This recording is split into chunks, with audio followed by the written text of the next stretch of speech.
I'ma hit y'all with this, cause most don't wanna read shit. I'ma hit y'all with this, cause most don't wanna read shit. I'ma hit y'all with this, cause most don't wanna read shit. Locked.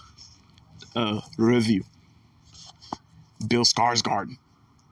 Anthony Hopkins. With names like that on the marquee, how could Locked fail? Easy. By making all the characters completely and irredeemably unsympathetic. With the majority of the film being filmed in the confines of a luxury SUV in a nondescript city, there isn't really a lot of room for these on-screen legends to work with. Hopkins gets reduced to a wannabe HAL 3000 for a wannabe G-Wagon, where his whole purpose is to be a wannabe vigilante. Except his biggest problem is that the majority of his crusade is woven around out-of-touch, stereotypical boomer logic. Skarsgård's character, on the other hand, is a deadbeat Brad, who could easily have been mistaken for Pete Davidson. All of his problems are self-inflicted and impossible to pity in a white man's world. His relationship with his on-screen daughter is an excellent example for the plutocratic case as to why broke people shouldn't procreate.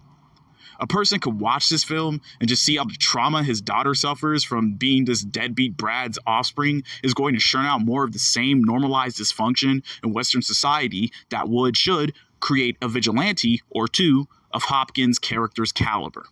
But William Hopkins isn't a joy on screen. His migrant status, apparently William is from Wales, as he early on talks down on U.S. citizens and U.S. social programs, makes it too easy to wish he would take that talk back to Wales. Eric, Skarsgård, isn't anything to pity either, even as William treats him like Pavlov's dog. I've fasted without water before. Many people on the path of spiritual enlightenment have sipped their own fluids.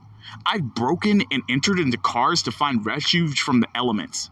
Yet every way that Eric does these things makes these acts that could be perceived as courageous instead viewed as classless. The only person who looked good in this film was Sofia Tassimia, and she was just checking her makeup. Locked, otherwise, is a blemish on the rest of its cast's respective filmographies. This is why heel versus heel booking in pro wrestling is so risky. There's no protagonist in Locked to really get behind, so every character becomes not only unrelatable, but morphs into subjects of the audience's apathy. Dangerous, especially when dealing with such serious subject matter as the Western social caste system.